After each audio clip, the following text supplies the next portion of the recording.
अस्सलाम वालेकुम व्यूवर्स। आज की वीडियो में हम बात करेंगे शुगर के बारे में। शुगर क्या होती है, क्यों होती है और इसका कोई परमानेंट इलाज है या नहीं, या हम इसको कैसे कंट्रोल कर सकते हैं। शुगर के बारे में वैसे आपने बहुत कुछ सुना होगा, लेकिन यहाँ आपको बताते चलें कि शुगर जो है वो एक मेटाबॉलिक डिसऑर्डर है, यानी आपके खाने पीने से रिलेटेड होता है। और शुगर आपके खाने पीने से ज़्यादा इफ़ेक्ट होती है। अगर हम इसको डिस्कस करें तो ये इसलिए होती है कि हमने जो भी खाना खाया हो, जो कुछ पिया हो, ये इस खाने पीने के अंदर जो शुगर होती है वो हमारे जिस्म के अंदर सही तरीके से यूटिलाइज़ नहीं होती। तो इसलिए इसने हमारे जिस्म के अंदर जाकर जो काम करना होता है वो नहीं कर पाती।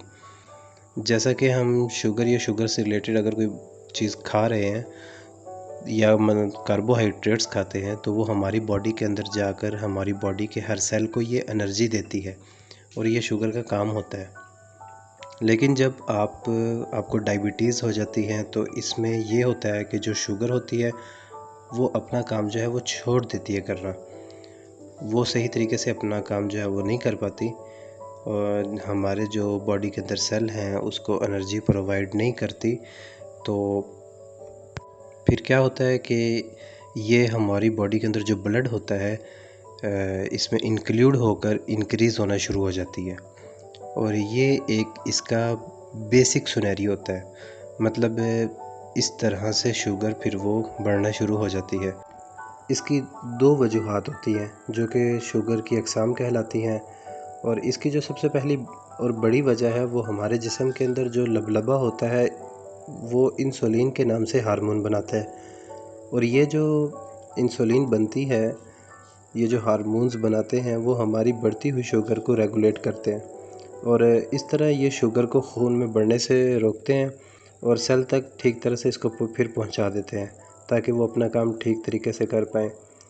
लेकिन जिन अफराद को टाइप 1 डायबिटीज़ होती है उनका जो लबलबा होता है वो ये वाले सेल जो इंसुलिन बना रहे होते हैं वो डैमेज हो चुके होते हैं, वो ख़राब हो चुके होते हैं।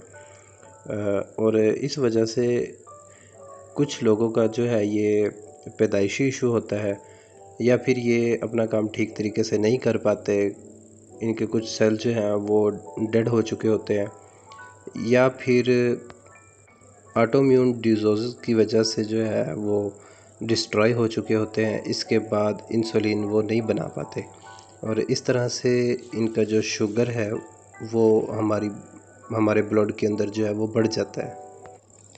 ये थी इसकी टाइप 1 डायबिटीज़। और इसकी जो सेकंड रीज़न है वो ये कि हमारी इंसुलिन तो ठीक बन रही होती है, लेकिन हमारी इंसुलिन के साथ मिलकर जो सेल काम करते हैं जिनको हम रिसेप्टर्स कहते हैं, वो इसको सही तरीके से रिस्पॉन्ड नहीं कर रहे होते। क्योंकि ये इंसुलिन अकेले काम नहीं करती, बल्कि ये कुछ सेल्स के साथ बाइंड होकर काम कर रही होती है। तो वो सेल जब इसको रिस्पॉन्ड नहीं कर रहे होते तो फिर रिज़ल्ट यही होता है कि शुगर ठीक तरह से जो है वो यूटिलाइज़ नहीं होती और फिर वो जो है वो हमारे ब्लड के अंदर इंक्लूड हो जाती है। इस तरह फिर शुगर की मिक़दार जो है वो हमारी बॉडी के अंदर, ब्लड के अंदर जो है वो बढ़ने लगती है और ये इसकी टाइप 2 डायबिटीज़ कहलाती है। मोस्टली ये तकरीबन 40 प्लस एज के बाद होती है। अब बात करते हैं थर्ड टाइप की, तो ये जेस्टेशन डायबिटीज़ कहलाता है और ये मोस्टली तकरीबन प्रेगनेंसी के दौरान होता है और फिर आफ्टर डिलीवरी काफ़ी हद तक फिर जो है वो रिकवर हो जाता है, ठीक हो जाता है। अब यहाँ एक अहम सवाल यह है कि क्या हम अपनी शुगर को परमानेंट कंट्रोल कर सकते हैं या नहीं। तो इसका जवाब यह है कि हम इसको परमानेंट जो है वो ठीक तो नहीं कर सकते, लेकिन शुगर को हम काफ़ी हद तक जो है वो सिक्योर कर सकते हैं। इसको मैनेज करना तकरीबन मुश्किल नहीं है, लेकिन इसमें दो काम ऐसे करने होते हैं। एक काम ये कि अपनी डाइट को कंट्रोल करना है और सेकंड जो है वो अपनी एक्टिविटी है, यानी फ़िज़िकल एक्टिविटी। इसको जो है वो हमने कंटिन्यू रखना होता है और ये क्लिनिकली जो है वो प्रूव्ड जो है वो मेथड है जिसकी वजह से हम अपनी शुगर को काफ़ी हद तक कंट्रोल कर सकते हैं।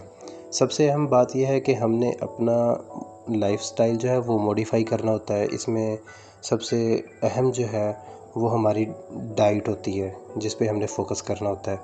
इसमें हमने लो कार्ब डाइट जो है वो इस्तेमाल करनी है, मतलब रिफ़ाइंड कार्बोहाइड्रेट्स वो आपने अपनी लाइफ से निकाल देने हैं।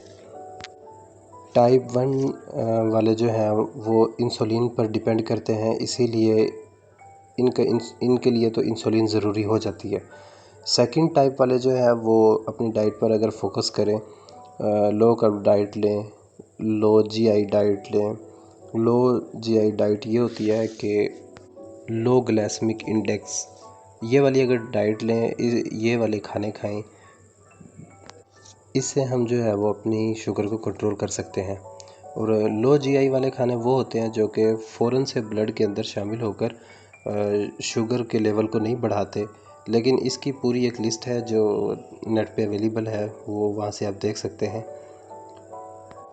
इससे आपको ये पता चल जाएगा कि किन किन चीज़ों का जो है वो लो जीआई है, और आप अपनी शुगर को फिर इस हिसाब से मेंटेन रख सकते हैं। और लो जीआई में आपने वो वाली फूड इस्तेमाल करनी है जिनका जीआई 50 के अंडर है। और इसके अलावा बेकरी वाली तमाम प्रोडक्ट जो है वो आपने अपनी डाइट से निकाल देनी है, और कोशिश करना है कि वोल्स ग्रेन्स फूड का इस्तेमाल करें, आउट मील का इस्तेमाल करें, या फिर जौ का दलिया हो गया, ब्राउन राइस हो गए, या वो वाली वेजिटेबल्स हो गई जिनमें स्ट्रेस ना हो, और फल ऐसे इस्तेमाल करें जिनका जीआई जो है वो तकरीबन 40 to 50 से तकरीबन कम हो। और इसके साथ साथ जो है वो आपने अपनी फ़िज़िकल एक्टिविटी या एक्सरसाइज तकरीबन 2 से 2.5 घंटे रोज़ाना की बुनियाद पे करनी है। अगर हम इसके अकॉर्डिंग जो है वो अपनी डाइट के और अपनी फ़िज़िकल एक्टिविटी के अकॉर्डिंग जो है वो हम प्लान को फॉलो करते हैं, तो काफ़ी हद तक जो है हम अपनी शुगर को कंट्रोल कर सकते हैं।